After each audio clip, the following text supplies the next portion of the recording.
Allora, siamo sempre con Maurizio Antonini, direttore CIA.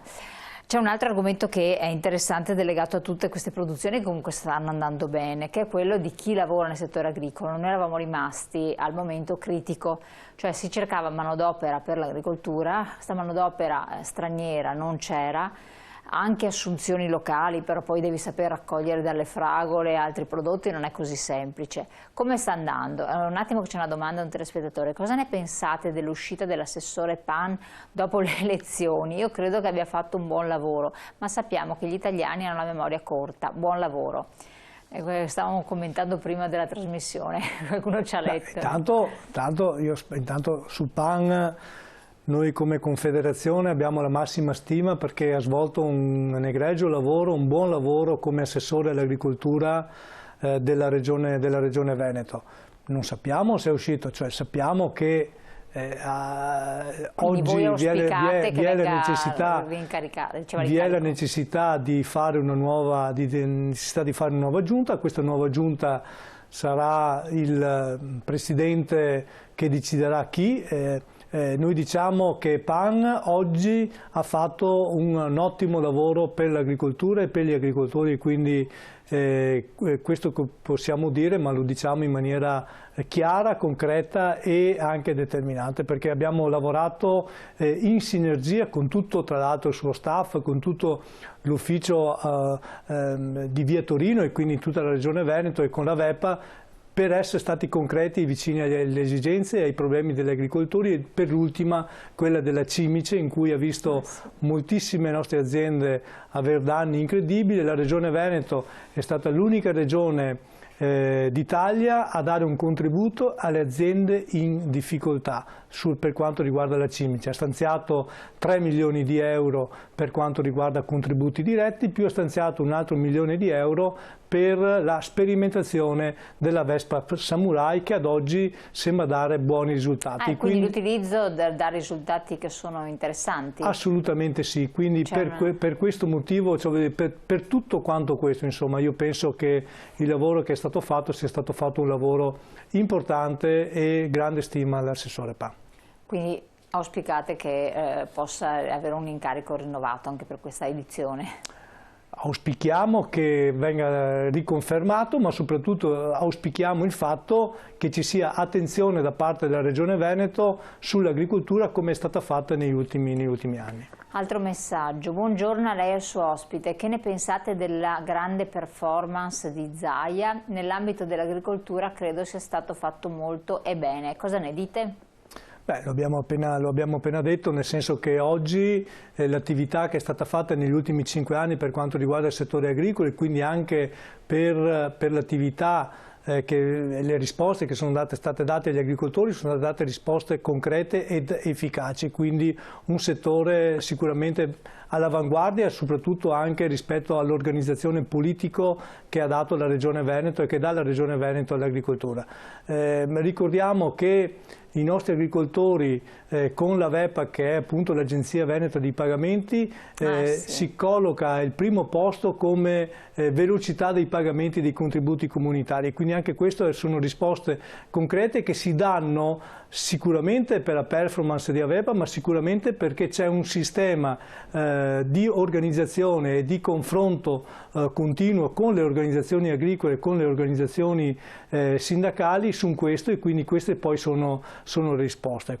Sicuramente è stato dato molto, però oggi noi chiederemo ancora di più per il settore agricolo. Ecco, la Regione quindi ha fatto molto, ci sono dei provvedimenti concreti che ricorda in particolare e altri che secondo voi dovrebbero essere presi seriamente in considerazione? Guardi, noi oggi dovremo affrontare un'ulteriore sfida come Regione Veneto, ma anche come Italia, che è la nuova programmazione agricola per il prossimo settennio, quindi 2021-2027. È una programmazione importante in cui si mettono i paletti su come viene dato i finanziamenti all'agricoltura, ma su come viene sviluppata l'agricoltura, quindi i giovani, l'innovazione, la digitalizzazione in agricoltura e tutti quei sistemi importanti. Penso che siano importanti questi settori che devono essere valorizzati all'interno del piano di sviluppo rurale, quindi avremo una grande sfida da svolgere tutti insieme.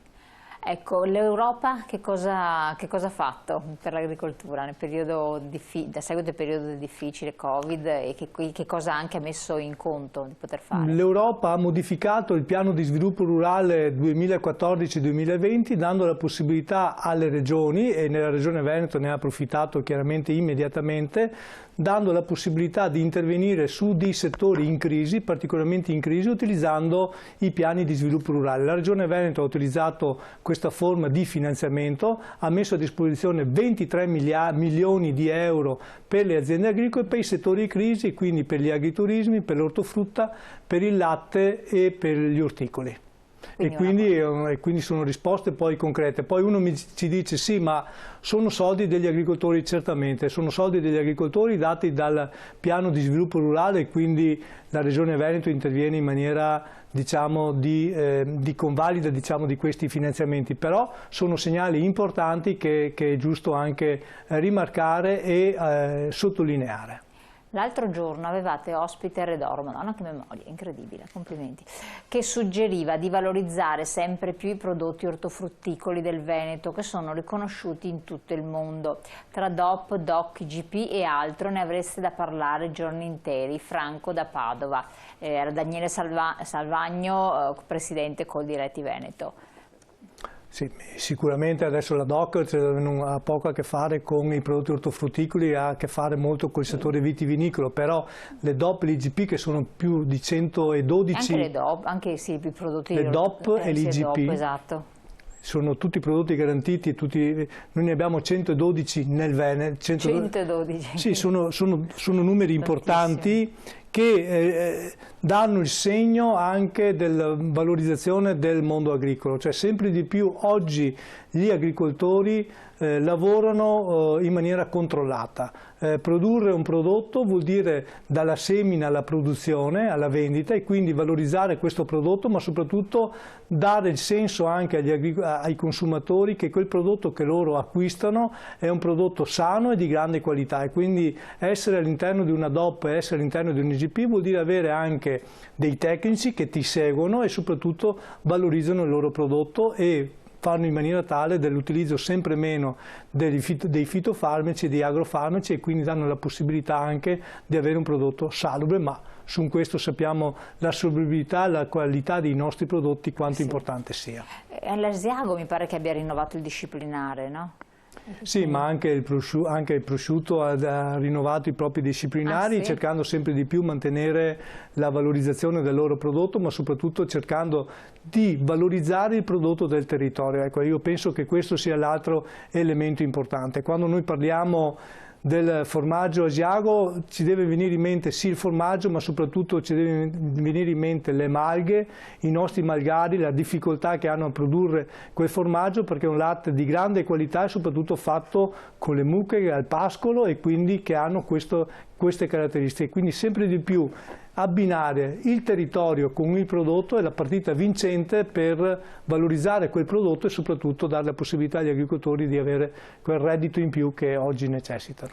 Scendono adesso scendono dai pascoli le mucche, quando è il periodo? Adesso c'è il periodo della transumanza, e quindi la prossima settimana inizia la transumanza, che è tra l'altro un'operazione molto bella e importante da vedere. Noi ne abbiamo alcune aziende nostre che la fanno a Bressanvido, fanno anche una festa specifica a Bressanvido, a Vicenza, con l'azienda Pagiusco, per dire, no? Che fanno la transumanza da Asiago e portano le